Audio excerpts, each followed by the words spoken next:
to the podcast, Pandemic Parenting. My producer actually came across this. Two moms, also with young children, who took their expertise in psychology and youth trauma to help all of us parents try and figure out, hopefully, how to take better care of our kids' minds and hearts. Dr. Amanda Zelechoski, professor at Purdue University Northwest, and Dr. Lindsay Malloy, associate professor at Ontario Tech University. Thank you both for joining us. And here, it's so funny, guys. I looked to the website. I was asking the producers, so how long have they known each other? How long have they been such good friends? And I love this. Because of the pandemic, you guys have actually never met? Really? That's right. True. We've never met in person. We've been at conferences together. We've known of each other. And yeah, we just, connected like so many other, I guess, pandemic working relationships over social media, knowing we had similar passions and we're doing similar research.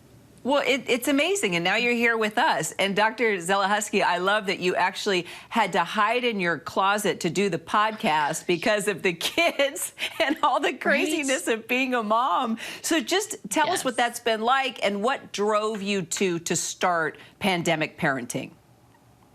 Yeah, so, we were working moms in the pandemic, just like everybody else. We both study a lot around youth maltreatment, youth trauma, crisis for families. And so we did some research on it and kind of put our heads together in the summer of 2020, realizing, hey, it takes a long time for scientific information to get out there and people can really use this information right now. There has to be a better way. So that's how we created this digital resource hub and nonprofit organization called Pandemic Parenting. It's all free, publicly available resources. They're all based on the science. You can find all these free resources at pandemic-parent.org. And our podcast also brings on lots of other experts to talk with us about their research, tips for parents, really translating what the science says to give parents helpful guidance. And Dr. Malloy, we've heard a lot about the burden on parents. Look, we all feel it, right? We're juggling work, childcare, quarantines. Then you've got in-school, online school. I don't remember what I learned, in the 5th grade. My kids are twins. What are some of the things that we grown-ups may not realize that our children are dealing with during this time? Because I'm constantly worried about their mental health, but also I know kids are really resilient. So wake me up here. What do I need to be paying attention to, and other moms and dads too? Yeah, no, great question. I think one of the hardest things is that it's easy as parents for us to think, well, we've been doing this for almost 2 years now, which is, mind-blowing in and of itself, but easy to sort of think that our kids know what to do, they know what's going on. And I think especially for the younger ones, they still need those regular check-ins from parents, and they still need those explanations about what's going on. And there's these constantly changing rules, and there's a new variant, and now this is what we do, and this is what we do. And it's very confusing, especially since we know that consistency and stability and predictability is so important for kids' mental health. So I think continuing to have those check-ins is really important with our kids, even though, yes, it's been 2 years almost, but there's a lot of new stuff all the time with it, as you well know. You definitely hit on that. And Dr. Zelechoski, maybe you could tell us, when is the best time to do that? Because as our days, our days get crazy. And it's ironic that this is coming up, because last night when I was saying goodnight to my kids, my son said, well, Mom, can we just talk a little bit? And I said, son, why can't we talk during the day when we have a little more time? And he said, because I'm always more relaxed at night. I'm ready to go to bed. I really want to talk about my thoughts. And I thought, wow, that was a wake-up call for me. Yeah. Oh, isn't it always like that, Kira, right? Right when we're about to have our few minutes in the evening to sort of relax, or when our kids kind of drop these bombs sometimes. But that's actually really, really typical, for them. Going to bed is a vulnerable time for all of us, right? You're sort of sitting in the quiet. Your day is finally done. The chaos is done. You can kind of reflect and think about your day. So it's a very common situation for kids right as you're about to say goodnight to tell you the very thing that's kind of on their heart and mind. So it is important, even though we're really tired. I'm right there with you at the end of the day, like, oh, you got to be kidding me. Now you want to bring this up, right? When we've had all these hours together. But to just sort of create space for those opportunities.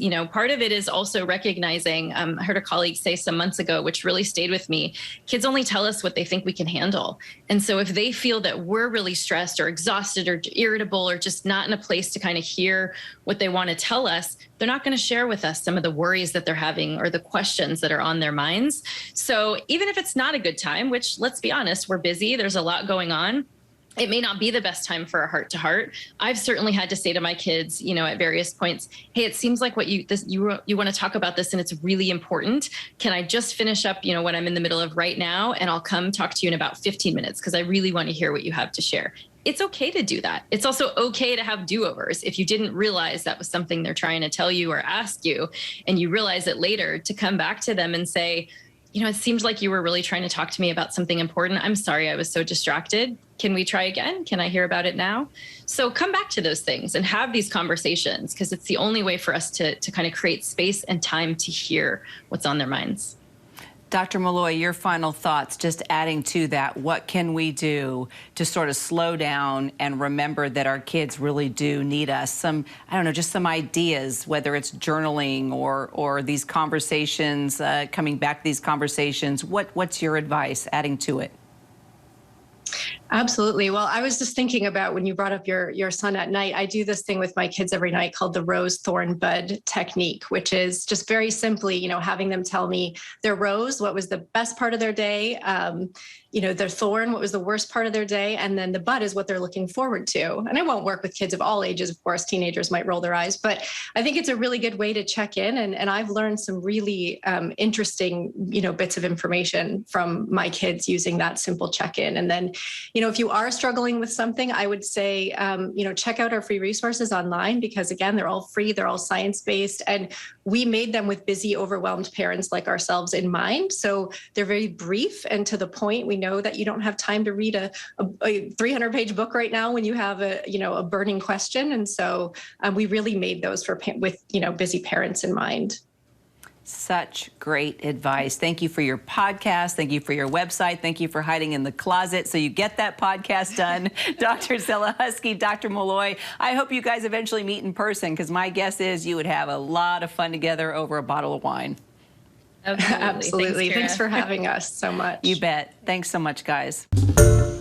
Hi, everyone. George Stephanopoulos here. Thanks for checking out the ABC News YouTube channel. If you'd like to get more videos, show highlights, and watch live event coverage, click on the right over here to subscribe to our channel. And don't forget to download the ABC News app for breaking news alerts. Thanks for watching.